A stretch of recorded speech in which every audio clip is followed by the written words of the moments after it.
तर आज आपण ह्या पाठाला सुरुवात करू. सर्वप्रथम आपण पाठाचा परिचय करून घेऊया की या पाठामध्ये नेमकं सांगितलं काय आहे आणि आपल्याला करायचं काय आहे. तुम्हाला माहितीच असेल की स्थूल वाचन जो असतो, स्थूल वाचनामध्ये एक वेगळा परीक्षेमध्ये एक वेगळ्या भाग भाग असतो ह्याच्यामध्ये परीक्षेमध्ये. स्थूल वाचन एक वेगळा भाग आणि त्याच्यावरती वेगळ्याच प्रकारचे प्रश्न विचारले जातात. म्हणजे जसा हा गद्य भाग झाला, पद्य भाग झाला, व्याकरण असेल किंवा उपयोजित लेखन असेल. तसाच एक हा 5वा भाग असतो स्थूल वाचन. त्यामध्ये तुम्हाला फक्त जे स्थूल वाचनामध्ये पाठ दिलेले असतात. तर ह्याच्यामध्ये सेकंड टर्ममध्ये 2 दिलेले आहेत तुम्हाला स्थूल वाचन. तर स्थूल वाचनामध्ये तुम्हाला फक्त त्या 2 पाठावरतीच प्रश्न विचारले जातात. तर सर्वप्रथम आपण पाठाचा परिचय करून घेऊ, की पाठामध्ये नेमकं काय सांगितलेलं आहे. पाठाचा परिचय. विश्वकोशाची ओळख करून देणारा हा पाठ आहे. आपल्या ज्ञानविषयक गरजा आणि व्यावहारिक सोयी यांच्या दृष्टीने सर्व विषयक संग्राहक मराठी विश्वकोश अधिक उपयुक्त आहे. कोणत्याही शब्दांचे वेगवेगळे संदर्भ विश्वकोशातून मिळू शकतात. हे संदर्भ पाहणे, या संदर्भाचा अभ्यास करणे या भाषा समृद्धीच्या दृष्टीने अत्यंत आनंददायी प्रक्रिया आहे. हा आनंद मिळावा, विश्वकोश पाहण्याची गरज कळावी व विश्वकोश अभ्यासनाची सवय लागावी या हेतूने स्थूल वाचन विभागात समावेश असलेला हा पाठ महत्वपूर्ण आहे. तर आता विश्वकोश म्हणजे काय? तर या पाठामध्ये आपल्याला बघायचं की विश्वकोश नेमकं असतं काय? त्याचा उपयोग आपल्या ज्ञानामध्ये भर पडण्यासाठी कसा केला जातो? किंवा मराठी साहित्यामध्ये विश्वकोशाची उपयुक्तता काय? किंवा विश्वकोशाचा सहभाग कसा आहे? आणि भाषा समृद्धीच्या दृष्टीने हा विश्वकोश आपल्याला आनंद कसा देतो किंवा त्याची प्रक्रिया कशी आहे? सर्व प्रकार आपण कशामध्ये बघणार आहोत? या पाठामध्ये बघणार आहोत. तर आपण पाठाला सुरुवात करूया. तुमच्या शाळेच्या अथवा गावातील सार्वजनिक ग्रंथालयात तुम्ही गेलात तर अनेक जाड मोठी पुस्तके असलेले काचेचं कपाट तुम्हाला लक्ष वेधून घेईल. मराठीच्या विविध साहित्य संपदेसोबत मराठी विश्वकोश, मराठी व्युत्पत्तीकोश, मराठी चरित्रकोश, मराठी शब्दकोश असलेली ग्रंथ संपदा हा प्रत्येक वाचनालयाचा मानबिंदू. मानबिंदू म्हणजे मानाची गोष्ट. या पाठात आपण मराठी विश्वकोशाचा परिचय करून घेऊया. आता तुम्ही कोणत्याही ग्रंथालयात जा किंवा कोणत्याही लायब्ररीमध्ये जा, ती वेगवेगळ्या प्रकारची पुस्तकं असतात. काही विज्ञानावरती आधारित असतात, काही भाषेवरती आधारित असतात, काही जॉग्रफीवरती आधारित असतात, काही असे वेगवेगळे प्रकार असतात. त्यातील एक प्रकार असतो मराठी विश्व साहित्य संपदा. त्यामध्ये जर पाहिला तर त्यामध्ये फक्त काही मराठी गोष्टीची पुस्तके, कहाणीची पुस्तके असं काही नसतात. ते काय असणार? मराठी विश्वकोश असतात, मराठी व्युत्पत्तीकोश असतात, चरित्रकोश, शब्दकोश असे मराठीचे वेगवेगळ्या प्रकारचे काय असतात त्यामध्ये पुस्तके असतात. त्यामध्ये एक असतो विश्वकोश, मराठी विश्वकोश. तर याबाबत आपण आता चर्चा करून घेणार आहोत की मराठी विश्वकोश असतं काय. मानवी विद्या, विज्ञान व तंत्रज्ञान यातील सर्व विषयांचे अद्ययावत ज्ञान एका व्यापक योजनेखाली संकलित करणारा असा हा मराठी विश्वकोश. मराठी विश्वकोशामध्ये मानवी विद्या शाखा अंतर्गत धर्म व तत्वज्ञान, अर्थशास्त्र, राज्यशास्त्र, मानसशास्त्र, शिक्षणशास्त्र, साहित्य, इतिहास, दृश्यकला, भूगोल आणि क्रीडा या विषयांचा समावेश केला आहे. तसेच विज्ञान व तंत्रज्ञान शाखेअंतर्गत भौतिकी, रसायनशास्त्र, गणित सांख्यिकी, जीवशास्त्र, अभियांत्रिकी, कृषी विज्ञान, माहिती तंत्रज्ञान, संगणक विज्ञान, वास्तुकला, भूमी विज्ञान आणि वैद्यक या विषयांचा समावेश केला आहे. कोणताही एक महत्वाचा विषय अनेक विषयाशी संलग्न असतो. अशा अनेक विषयाची एकत्र माहिती मिळाली तर तो विषय नीट समजून घेता येतो. आता मराठी विश्वकोश म्हणजे काय? आता मराठी विश्वकोश जर पाहिला त्यामध्ये तुम्हाला सर्व प्रकारची माहिती मिळेल. सर्व प्रकारची म्हणजे काय? त्यामुळे तुम्हाला अर्थशास्त्र मिळेल, राज्यशास्त्र मिळेल, भूगोलशास्त्र मिळेल, शिक्षणशास्त्र मिळेल.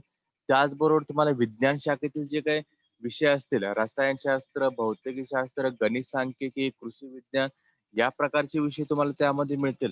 पण ह्यामध्ये सर्वात मोठा भाग काय असतो? कोणताही एक महत्त्वाचा विषय अन्य अनेक विषयाशी संलग्न असतो. म्हणजे कोणताही विषय हा वेगळा नाही किंवा कोणताही विषय काही नाही. हा प्रत्येक विषय दुसऱ्या विषयाशी काय असतो हा संलग्न असतो. संलग्न असतो म्हणजे जोडून असतो किंवा त्याचा काहीतरी संबंध लावलेला असतो. तर अशा अनेक विषयांची एकत्र माहिती मिळाली तर तो विषय काय येतो नीट समजून घेता येतो. म्हणजेच इथे काय बोलले जातं की विषय जो असेल कोणताही विषय असेल भूगोल असू दे, राज्यशास्त्र असू दे, विज्ञान असू दे. तो जर तुम्ही खोलवर त्याचा अभ्यास केला किंवा खोलवर जाऊन त्याचा काहीतरी शोध घेतला, तर तुम्हाला काय होतं ते त्याची एकत्र माहिती मिळते किंवा त्याचे ज्ञान जोपासण्यासाठी काय होतात मदत व्हायला सुरू होते. मुख्य विषय आणि त्याचे संलग्न विषयाचे ज्ञान प्राप्त करण्यासाठी मराठी विश्वकोश उपयोगी पडतो. म्हणजेच जो मुख्य विषय असेल, आता समजा विज्ञान असेल, विज्ञानामध्ये काय असतात खूप सारे असे त्याच्या ब्रांचेस आहेत किंवा खूप साऱ्या शाखा आहेत. त्याचे संलग्न विषयाचे ज्ञान प्राप्त करायचे असेल तुम्हाला, तर कशाचा उपयोग करता येतो? मराठी विश्वकोशाचा उपयोग करता येतो. शिक्षणाचा प्रसार जसा झपाट्याने वेग घेऊ लागला, भाषा समृद्धीची वाटचाल जशी दमदार होऊ लागली, तशी भाषा सर्वार्थाने खुलू लागली. भाषाभाषामध्ये आदान-प्रदान होऊन अनेक नवे शब्द मराठीत रूढ झाले. वाढत्या औद्योगिकरणामुळे समाजाच्या वैज्ञानिक व तांत्रिक गरजा वाढू लागल्या.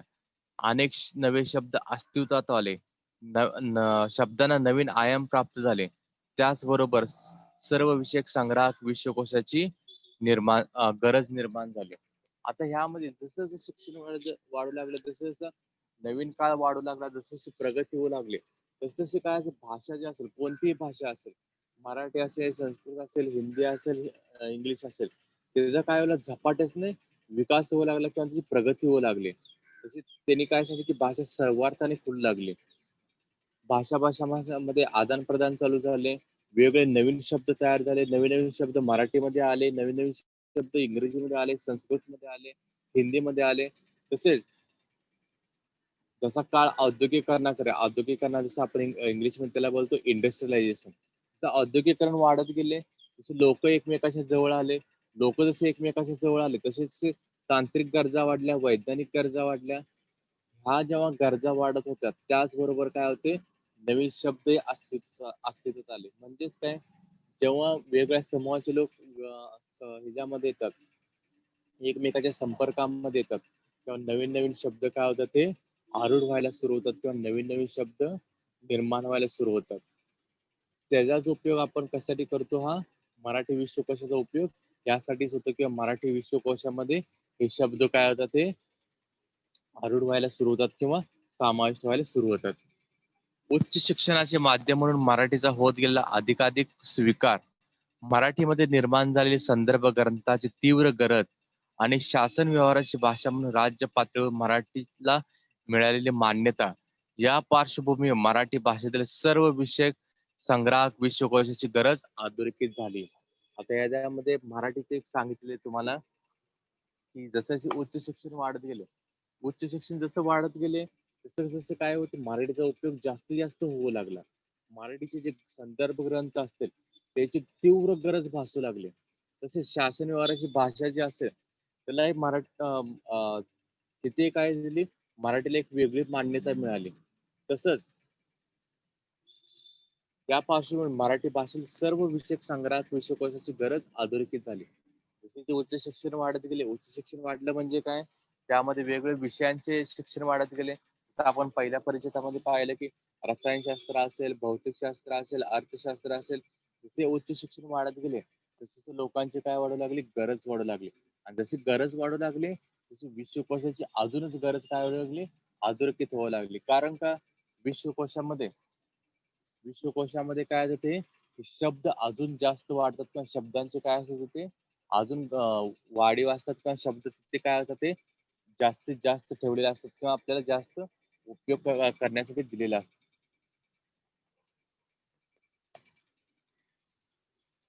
मराठी विश्वकोशाच्या निर्मितीमध्ये पहिले संपादक म्हणून तर्कतीर्थ लक्ष्मण शास्त्री जोशी यांचे योगदान अत्यंत मोलाचे आहे. तसेच मराठी विश्वकोशाचा परिचय करून देताना ज्ञानकोशागार डॉक्टर श्रीधर व्यंकटेश केतकर यांचे कृतज्ञपूर्वक स्मरण करणे आवश्यक आहे. स्वतंत्रपूर्व काळात त्यांनी केलेली कामगिरी विशेष उल्लेखनीय आहे.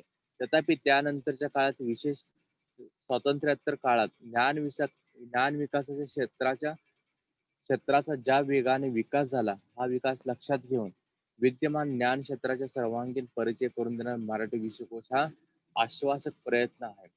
आता यामध्ये मराठी विश्वकोश जे असेल त्यांच्या निर्मितीमध्ये काही बरीच मोठी मंडळी होऊन गेली. त्यामध्ये पहिले कोणते तीर्थ लक्ष्मण शास्त्री जोशी असतील किंवा ज्ञानकोशागार डॉक्टर श्रीधर व्यंकटेश केतकर असतील, यांचे जे योगदान असेल मराठी विश्वकोशामध्ये काय ते खूप चांगले किंवा कृतज्ञपूर्वक म्हणजे त्यांचे केलेले जे मराठीवरती केलेले जे उपकार असेल ते नेहमी काय असणार लोकांच्या लक्षात राहणारे किंवा लोकांच्या स्मरणात राहणार आहेत.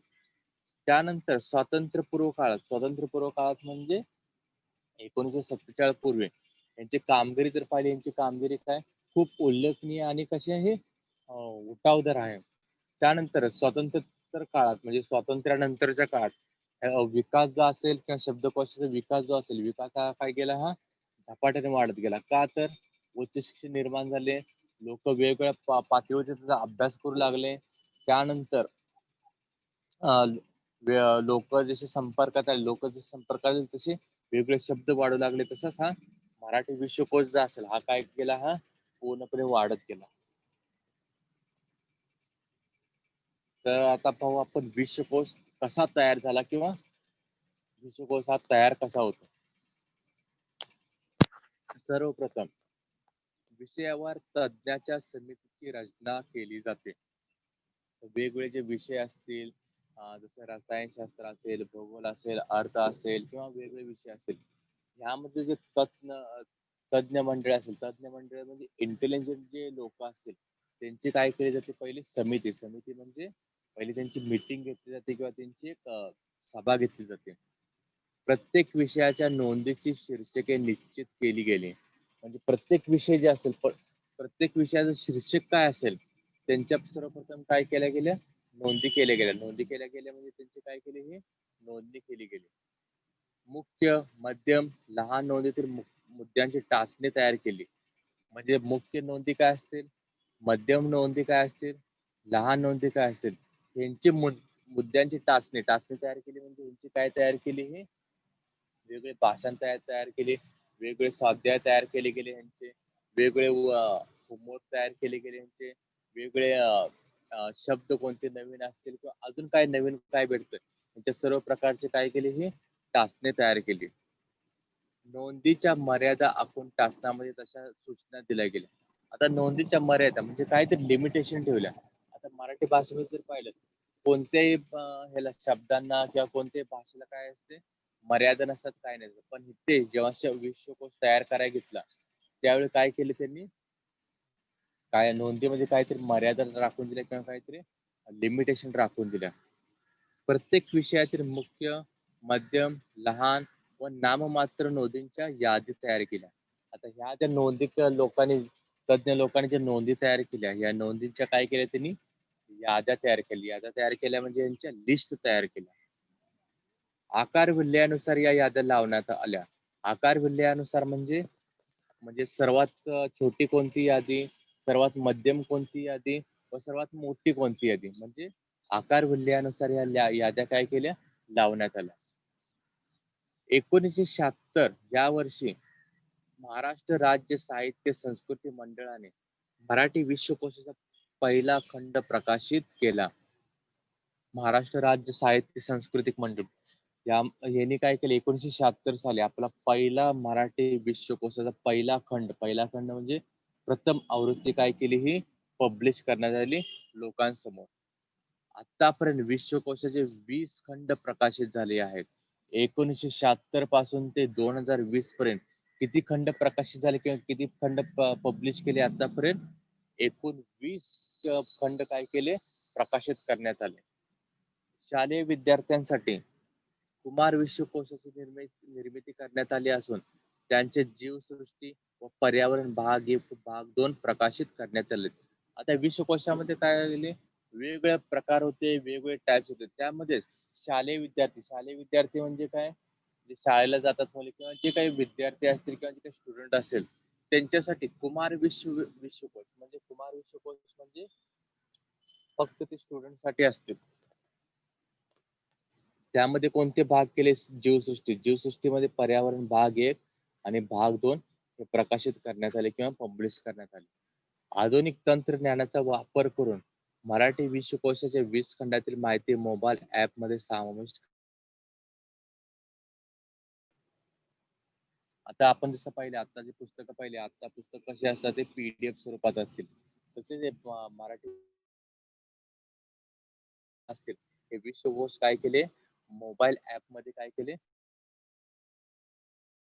जर पुस्तकं वाचायची असतील किंवा हे जे मराठी विश्वकोश वाचायचे असतील, तर तुम्हाला पुस्तक खरेदी करण्याची गरज नाही. जर तुम्ही मोबाईल ॲप डाउनलोड केला, तर मोबाईल ॲप डाउनलोड केल्यानंतर त्यामुळे तुम्हाला काय मिळतील? हे सर्व 20च्या 20 खंड तुम्हाला PDF स्वरूपात मिळून जातील. विश्वकोश यासाठी पाहावा. आता विश्वकोश तर तयार झाला, तुम्हाला पुस्तकाच्या स्वरूपात तुमच्या समोर मांडण्यात आला. तुम्हाला मोबाईल PDF किंवा मोबाईल ॲप थ्रू तुमच्या मोबाईलमध्ये देण्यात आला किंवा तुमच्या समोर मांडण्यात आला. पण हा विश्वकोश पाहावा कशासाठी? म्हणजे काय गरज काय आहे याची? किंवा का म्हणून पाहावा, की याचे महत्त्व काय आहे? आपल्या ज्ञानविषयक गरजा मराठीतून भागवण्यासाठी. आता आपल्याला जे काही ज्ञान पाहिजे किंवा आपल्याला जे काही विद्या पाहिजे किंवा आपल्याला जे काही दुसऱ्या विषयांचं ज्ञान पाहिजे, पण ते ज्ञान कशातून पाहिजे? तुम्हाला मराठीतून पाहिजे असेल, तर विश्वकोश तुम्हाला काय करावं लागेल? वाचावं लागेल. जागतिक ज्ञानशास्त्राचे क्षितिज विस्तारताना आपल्या विविध विषयातील कुतूहलास इष्ट वळण लागण्यासाठी. क्षितिज विस्तारण्यासाठी म्हणजे काय? जोपर्यंत तुमचं ज्ञान संपत नाही किंवा तुमचं ज्ञान जिथपर्यंत वाढणार आहे किंवा तुमची जी बुद्धी असेल, ते बुद्धीच्या नुसार तुम्हाला जे तुमचं ज्ञान असेल, ज्ञान तुम्हाला पसरवायचं असेल किंवा ज्ञान तुम्हाला काय करायचं असेल, अजून वाढवायचं असेल, तर तुम्हाला काय करावं लागणार? हे विश्वकोश पाहावं लागणार. अभिव्यक्तीला योग्य चालना मिळण्यासाठी. अभिव्यक्ती म्हणजे तुमची पर्सनॅलिटी. पर्सनॅलिटी तुम्हाला जर चांगली करायची असेल, तुम्हाला तुमच्या पर्सनॅलिटीला योग्य चालना द्यायची असेल, तर तुम्हाला काय करावं लागणार? हा विश्वकोश पाहावं लागणार. सर्व प्रकारचे प्रगल्भ व सूक्ष्म ज्ञान मराठी भाषेतून मिळण्यासाठी. सूक्ष्म ज्ञान म्हणजे मायनरच्या मायनर गोष्टी असतील, पण एकदम तंतोतंत ज्ञान असेल किंवा एकदम खोलवरचे ज्ञान जे असेल, ते तुम्हाला जर मराठी भाषेतून पाहिजे असेल, तर तुम्हाला काय करावं लागेल? हे विश्वकोश पाहावं लागेल. म्हणजे आता ह्याच्यामध्ये तुम्हाला 2 मार्काचा क्वेश्चन येऊ शकतो किंवा 2 मार्काचा प्रश्न येऊ शकतो, की विश्वकोशाची गरज का पडते? तर हे 4 पॉइंट किंवा हे 4 मुद्दे तुम्हाला काय करणार? हे मांडावे लागणार त्यामध्ये. तर हे 4 पॉइंट आहेत. तर का ज्ञानविषयक जे गरजा असतील तुम्हाला ते मराठीतून मिळतील. अजून तुमचे ज्ञान जर तुम्हाला पसरवायचे असेल किंवा तुम्हाला ज्ञान अजून वाढवायचे असेल, तर तुम्हाला विश्वकोश पाहावा लागेल. तुमची पर्सनॅलिटी असेल किंवा तुमची अभिव्यक्तीची योग्य चालना मिळण्यासाठी तुम्हाला विश्वकोश वाचावं लागेल. तुमचे सूक्ष्म ज्ञान वाढवण्यासाठी किंवा खोलवर जे ज्ञान असेल ते वाढवण्यासाठी, मराठी भाषेतून वाढवण्यासाठी तुम्हाला विश्वकोश हा अभ्यासावा लागेल. विश्वकोश असा पाहावा. आता विश्वकोश जे असेल 20 खंड दिलेत, तुम्हाला PDF स्वरूपात दिलेत किंवा तुम्हाला ॲप स्वरूपात दिलेत. पण ते नेमकं पाहायचे कसे? कोणता एक खंड उचलला आणि तुम्ही वाचायला लागला, असं होणार नाही. तुम्हाला काय होणार आहे? ते अवघड जाणार आहे किंवा तुम्हाला वाचण्यासाठी थोडासा प्रॉब्लेम्स येणार आहेत. तर हे विश्वकोश कसा पाहावा? शब्द आकार विल्हेयानुसार अनुज्ञे पाहावेत. शब्द आकार विल्हेयानुसार म्हणजे पहिला शब्द कोणता, शेवटचा शब्द कोणता किंवा मधला शब्द कोणता, हे शब्द तुम्हाला माहिती असेल, तर तुम्हाला विश्वकोश हा एकदम कळून जाईल का विश्वकोश कसा पाहायचा हे समजून जाईल. जसं आपण डिक्शनरी पाहतो, डिक्शनरी पाहताना आपण काय बघतो? हे अल्फाबेट्स बघतो. पहिले ए वाले शब्द येतात, नंतर बी वाले शब्द येतात, नंतर सी वाले शब्द येतात, डी वाले असे. तसेच विश्वकोशामध्ये पण शब्द कसे आकार विल्हेयानुसार येतात. आकार विल्हेयानुसार म्हणजे मोठे शब्द, मोठे शब्द, त्यानंतर छोटे शब्द आणि मध्यम आकाराचे शब्द, त्याला आपण आकार विल्हेयानुसार बोलतो. 12 कडीतील स्वर व व्यंजन यांच्या स्थानानुसार अनुक्रमे दिलेला शब्द पाहावा. जसे ह्याच्यामध्ये इंग्लिशमध्ये अल्फाबेट्स असतात, तसेच आपल्या मराठीमध्ये काय असतं? ते 12 कडे असते. अ, ब, क, ड, हे जे 12 कडे आहेत किंवा व्यंजन असतात, त्यानुसार तुम्हाला काय पाहिजे ते त्यांच्या स्थानानुसार किंवा त्यांच्या पोझिशननुसार तुम्हाला काय बघायचे ते शब्द बघायचे. एन्सायक्लोपीडिया ब्रिटानिका प्रमाणे मराठी भाषेतील सर्व विषयक संग्राहक विश्वकोश तुमच्या ज्ञानात, तुमच्या भाषिक समृद्धीत निश्चित भर घालणार आहे. भाषा व त्या संबंधीचे संदर्भ त्यांची गंमत अनुभवण्यासाठी विश्वकोश पाहण्याची सवय लावून घ्यावी.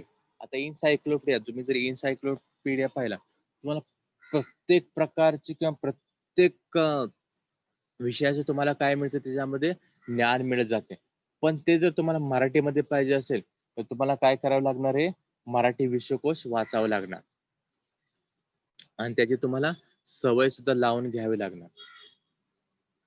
तुमच्या मदतीसाठी तुम्हाला आवडणारी शब्दकोडी, फॅशन पैकी केश रचना या शब्दांचे संदर्भ विश्वकोशाचा आधार घेऊन इथे देत आहोत. आता इथे तुम्हाला काय दिलेले आहेत की दोन तुम्हाला उदाहरणं दिलेत किंवा दोन तुम्हाला एक्झाम्पल दिले की तुम्हाला आवडणारी शब्दकोडी कशी असतात किंवा फॅशन पैकी केश रचना जी असेल याचे संदर्भ विश्वकोशामध्ये कसे दिलेले असतात किंवा कसे असतात हे जे तुम्हाला उदाहरण दिले आहेत ते आपण आता पुढे बघणार आहोत.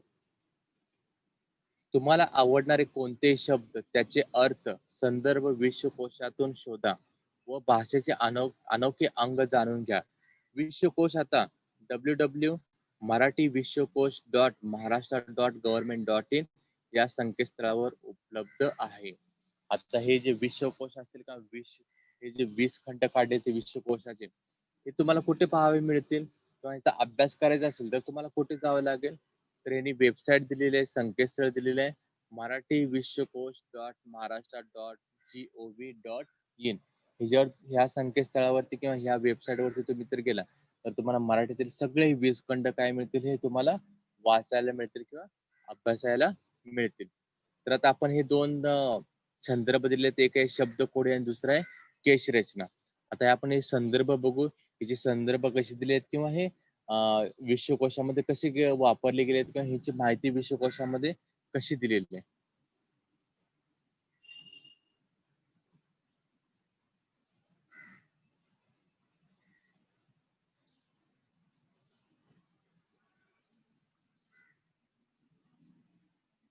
आता यामध्ये दोन दिलेले आहेत, एक शब्दकोडे आणि दुसरा आहे केशभूषा.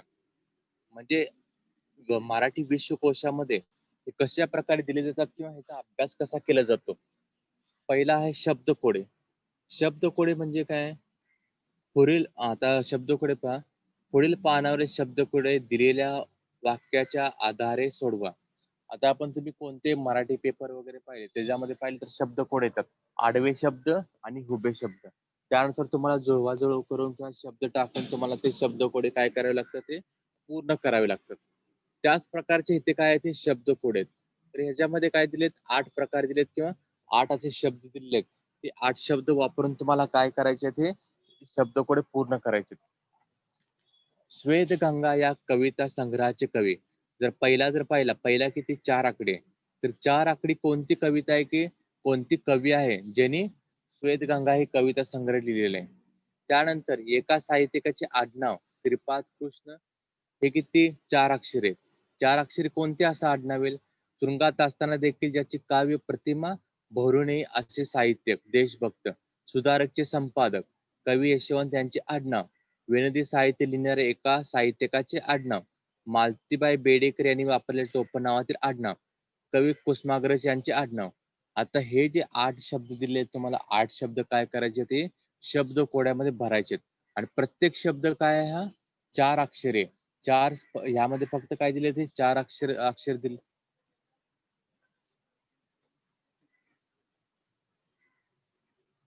हे काय दिले 4 शब्द दिलेले. 4 शब्दानुसार तुम्हाला काय करायचे ते शब्दकोडे सोडवायचे.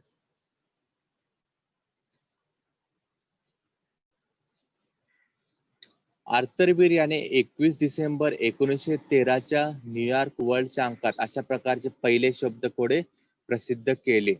आता हे जे शब्दकोडे काय दिलं तुम्हाला एक उदाहरण दिलं की शब्दकोडे कशा प्रकारचे असतात. पण हे शब्दकोडे आले कुठून, याचा मराठीमध्ये कसा समावेश करण्यात आला, मराठी विश्वकोशामध्ये याचा अभ्यास कसा करायचा, हे सर्व माहिती काय दिलेली असते त्या कोड्याच्या खाली दिलेली असते. सर्वप्रथम ह्याने काय दिली माहिती दिली शब्दकोडे आले कुठून. आर्थर वीर याने 21 डिसेंबर 1913च्या न्यूयॉर्क वर्ल्डच्या अंकात अशा प्रकारचे पहिले शब्दकोडे प्रसिद्ध केले. हाच तो चहा हे वाक्य दोन्हीकडून जरी शब्द वाचले तरी एकसारखेच बनते. अशा प्रकारच्या शाब्दिक करामतीवर आधारित हे कोडे असावे असे अंदाज आहे. म्हणजे पहिले शब्दकोडे 1913 ला काय केले हे प्रकाशित करण्यात आले. त्याने एक उदाहरण दिले. हाच तो चहा हे उलट जरी वाचलं तरी सेम होतं.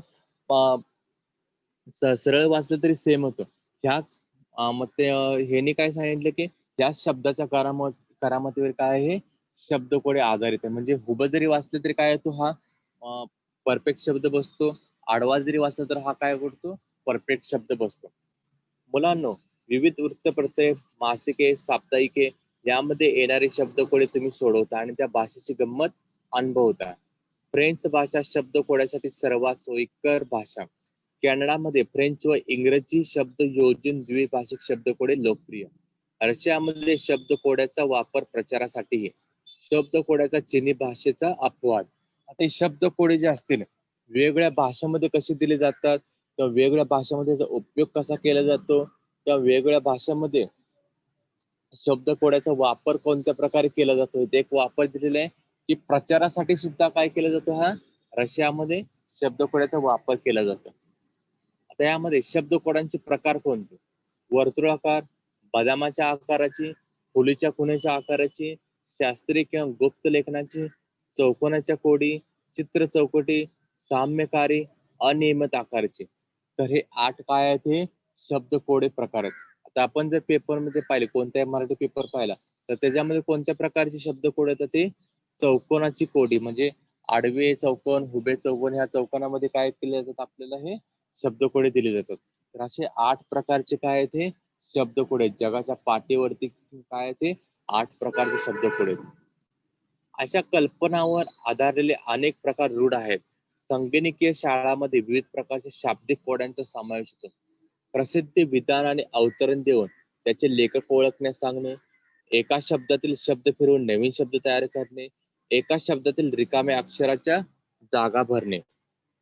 तर हे शब्दकोडे कसे असतात की वेगवेगळ्या प्रकारचे अक्षरे फिरवून दिले जातात, वेगवेगळे शब्द दिले जातात जेणेकरून आपण नवीन शब्द शिकतो किंवा नवीन शब्द काय येतात ते तयार होतात. एखादं पुस्तक दिलं असतं त्याचा लेखक ओळखण्यास सांगतात. एखादं पुस्तक दिलं जातं तिथे भाषांतर कोणी केलं हे सांगितले जातात. तरी वेगवेगळ्या प्रकारचे काय होतं ते शब्दकोडे असतात किंवा वेगवेगळ्या प्रकारचे त्यांचे विषय असू शकतात शब्दकोड्यांचे. तर अशी शब्दकोड्यांबद्दल आपल्याला पूर्णपणे माहिती कशामध्ये मिळते आपल्याला हे मराठी विश्वकोशामध्ये मिळून जाते. आता यामध्ये दुसरा दिलेला आहे केशभूषा. तर मराठी विश्वकोशामध्ये केशभूषा या केशभूषा हा शब्द जर घेतला तर त्याची पूर्ण माहिती तुम्हाला मराठी विश्वकोशामध्ये मिळून जाते. तर ही माहिती कशा प्रकारे कोशामध्ये दिली जाते हे आपण बघू. आजकालचे केसांचे वेगवेगळ्या स्टाईल करणे तुम्हाला सर्वांना आवडते.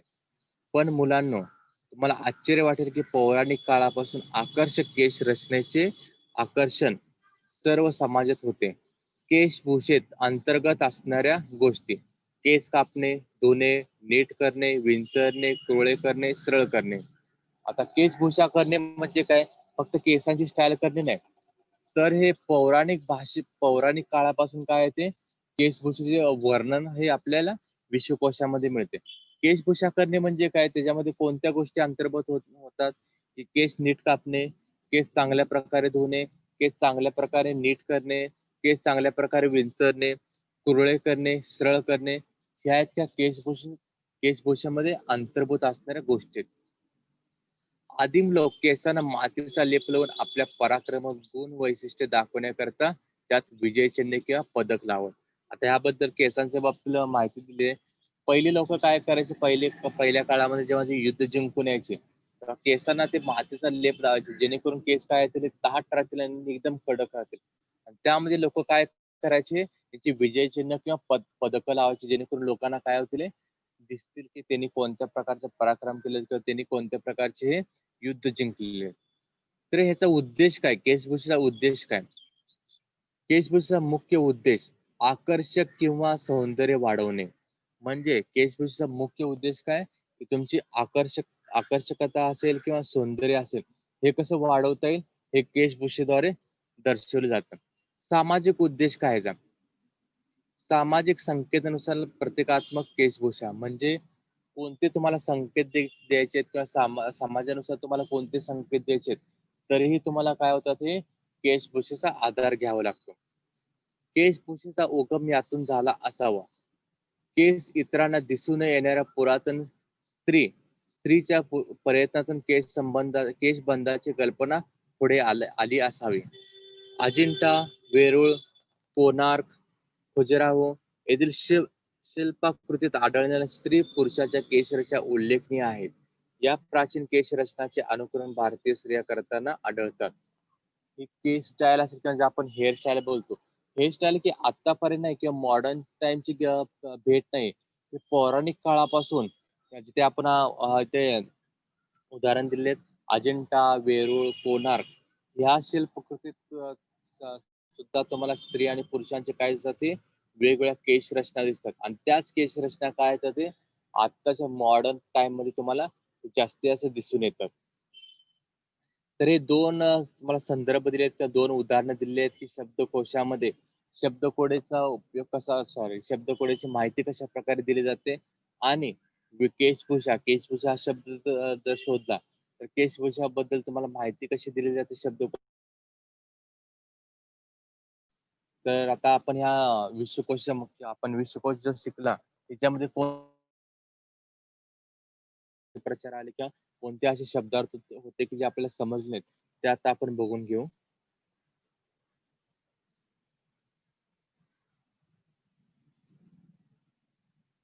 सर्वप्रथम शब्दार्थ. विश्वकोश म्हणजे काय? विश्वकोश सर्व विषयाचे सखोल ज्ञान देणारा ज्ञानकोश अँड इनसायक्लोपीडिया, ज्याला आपण इंग्लिश मध्ये काय बोलतो इनसायक्लोपीडिया. ग्रंथालय ग्रंथाचे दालन, लायब्ररी. साहित्य ललित वाङ्मय लिटरेचर. उत्पत्ती शब्दाची घटना व उगम, शब्दाचे मूळ, त्याचा उगम सांगणारे शास्त्र. चरित्र एखाद्या व्यक्तीचा आयुष्यक्रम लाईफ बायोग्राफी. शब्दकोश शब्दाचा अर्थासह संग्रह डिक्शनरी. मानव्य माणुसकी मानवता ह्युमॅनिटी. विद्या ज्ञान विद्वत्ता ज्ञानप्राप्तीचे साधन नॉलेज. विज्ञान सायन्स संकलित एकत्र जमा केलेले किंवा ऍडेड. अद्ययावत आधुनिक अप टू डेट. ज्ञान माहिती नॉलेज. संलग्न जोडलेला अटॅच. वैद्यकशास्त्र औषधीशास्त्र द सायन्स ऑफ मेडिसिन. औषध दवा ऑफ मेडिसिन. रसायनशास्त्र पृथ्वीवरील पदार्थाच्या घटनेत होणाऱ्या फरकाची कारणे परिणाम इत्यादी विषयक विवेचन करणारे शास्त्र म्हणजे केमिस्ट्री और रसायनशास्त्र. भाषा मनातील विचार शब्दाद्वारे व्यक्त करण्याचे साधन बोली लँग्वेज. वैद्यकशास्त्र मेडिकल सायन्स. औषधशास्त्र इंटेथल मेडिसिन. जीव रसायनशास्त्र बायोकेमिस्ट्री. शरीर एनाटॉमी. शरीरक्रिया विज्ञान सायकोलॉजी. रोगजंतुशास्त्र मायक्रोबायोलॉजी. समृद्धी संपन्नता रूढ येथे अर्थ यूज किंवा वापर. औद्योगिक उद्योग विषयक इंडस्ट्रियल. आयाम पैलू डायमेन्शन. संदर्भ ग्रंथ माहिती मिळवण्यासाठी उपयुक्त असे ग्रंथ. अ रेफरन्स बुक. गरज आवश्यकता नीड. मान्यता अनुमती कन्स्टेंट. परिचय ओळख अँड इंट्रोडक्शन. कृतज्ञता उपकाराची जाणीव थँकफुलनेस. स्मरण स्मृती आठवण मेमरी. उल्लेखनीय प्रशंसनीय कमांडेबल. विकास प्रगती प्रोग्रेस. विद्यमान सध्याचा प्रेझेंट. समिती मंडळ कमिटी. शीर्षक मथळा किंवा टायटल. नोंद टाचन नोट्स. आकारविल्ले मुळाक्षराच्या क्रमानुसार अक्षरक्रमानुसार अल्फाबेटिकली. खंड भाग जसं आपण बोललो की मराठीमध्ये 20 खंड आहेत तसेच मराठी विश्वकोशाचे काय आहे ते 20 भाग आहेत.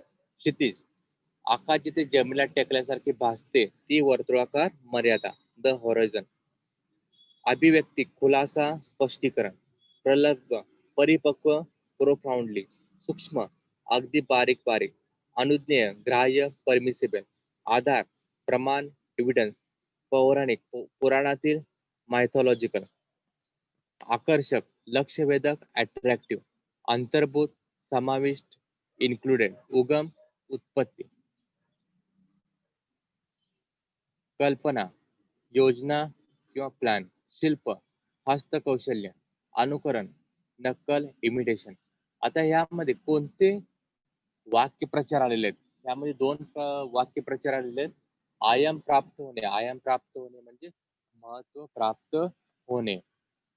मराठी विश्वकोशामध्ये 20 खंड प्रकाशित केल्यामुळे मराठी भाषेला एक वेगळा आयाम प्राप्त झाला किंवा वेगळं एक महत्व प्राप्त झाले. त्याला वाक्यात उपयोग करणे, चालना मिळणे, प्रोत्साहन मिळणे. मुलांनी चांगले काम केल्यामुळे शिक्षकांनी त्यांना चालना द्यायला मदत केली किंवा प्रोत्साहन द्यायला त्यांना मदत केली. तर हे होते आपल्या विश्वकोशाचे शब्दार्थ आणि हे वाक्यप्रचार.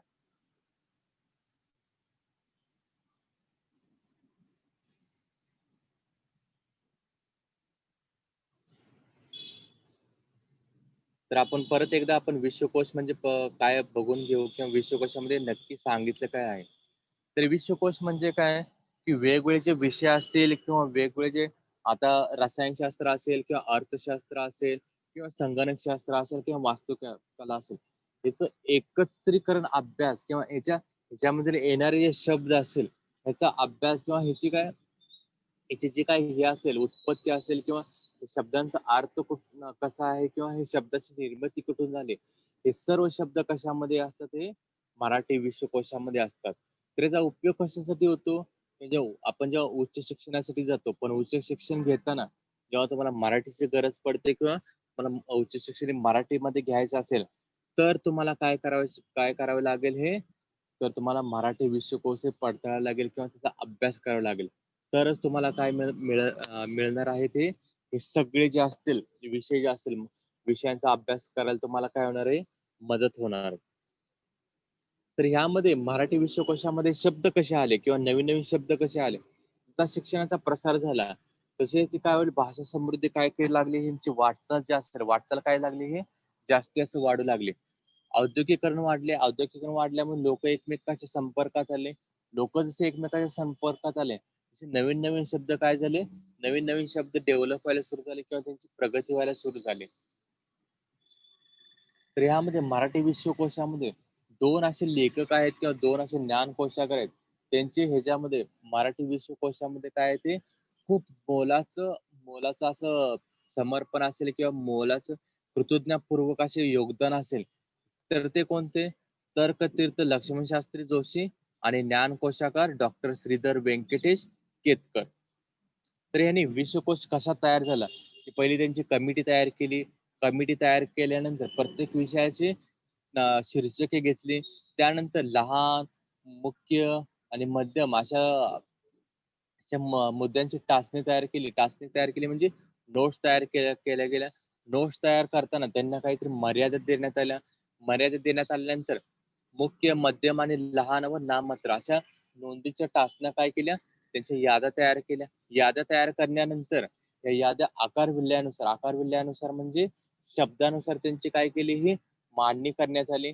त्यानंतर 1976 साली महाराष्ट्र राज्य संस्कृती मंडळाने मराठी साहित्यातील पहिला मराठी विश्वकोश काय केला, हा प्रकाशित केला किंवा पहिला खंड हा काय केला, प्रकाशित केला.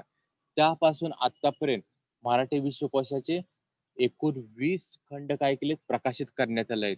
आणि ते 20 खंडापैकी ते काही असे खंड असतील जे जीवसृष्टी आणि पर्यावरण भाग आहे आणि पर्यावरण भाग 2 हे फक्त कोणासाठी आहे, ते शालेय विद्यार्थ्यांसाठी किंवा स्टुडंटसाठी प्रकाशित करण्यात आले. पण हे कशा माध्यमात प्रकाशित करण्यात आले, की पुस्तकाच्या माध्यमातून प्रकाश करण्यात आले. पण जसं जसं मॉडर्न पिरियड आला किंवा जसे जसे मॉडर्न टाइम येत गेले, त्यानुसार हे विश्वकोश कशामध्ये आले, हे मोबाईल ऍप मध्ये सुद्धा समाविष्ट करण्यात आले. त्यानंतर हे कसा बघावा किंवा कशासाठी बघावं, ह्याचा युजेस काय असेल किंवा ह्याचा उपयोग काय असेल. तुम्हाला ज्ञानविषयक गरजा भागवण्यासाठी तुम्हाला काय येतं, ते विश्वकोश बघावे लागणार. तुमचं जर क्षितिज विस्तारताना की ज्ञानविषयक जे क्षितिज असेल किंवा तुम्हाला तुमच्या ज्ञानाचा अजून विस्तारण करायचं असेल किंवा तुम्हाला ज्ञानाचा अजून मर्यादा ओलांडायची असेल, तर तुम्हाला विश्वकोशाची गरज पडणार आहे. अभिव्यक्ती चालना म्हणजे तुमची पर्सनॅलिटी वाढवायची असेल तर त्याला अजून प्रोत्साहन द्यायचं असेल तर तुम्हाला विश्वकोश तुम्हाला अभ्यासावा लागेल. तसेच तुम्हाला सूक्ष्म ज्ञान किंवा खोलवर ज्ञान पाहिजे असेल तरी तुम्हाला काय करावं लागेल, हे मराठीचे विश्वकोश अभ्यासावं लागेल. त्यानुसार विश्वकोश कसा बघावा. विश्वकोश बघताना तुम्हाला शब्द हे आकार विल्ल्यानुसार म्हणजे अल्फाबेटिकलच पाहावे लागतील. जसं आपण डिक्शनरी पाहताना आपण अल्फाबेट्स बघतो ABCD, तसेच मराठी विश्वकोश पाहताना तुम्हाला मराठीतील स्वर, व्यंजन किंवा बाराखडी त्यानुसार तुम्हाला काय बघावे लागतील, हे विश्वकोश अभ्यासावं लागेल.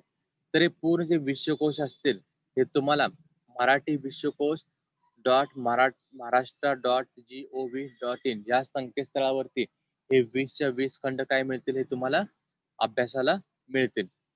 तर विश्वकोशामध्ये आपण 2 उदाहरणं पाहिले. 2 उदाहरणे कोणती? एक असेल शब्दकोडे आणि दुसरे असेल केश रचना. तर शब्दकोडे आपण जेव्हा अभ्यासताना पहिल्यांदा काय पाहिलं की शब्दकोडे कशा प्रकारचे असतात आणि कोड्यांचा इतिहास कुठून आला किंवा त्याचा उगम कुठून झाला आणि त्याच्यामध्ये कोणते कोणते प्रकार असतील. शब्दकोडामध्ये 8 प्रकार आहेत. त्यामध्ये शब्दकोडामध्ये कोणते कोणते विषय दिले जातात हे शब्दकोडामध्ये आपण अभ्यासतो. त्यानंतर केशरचना.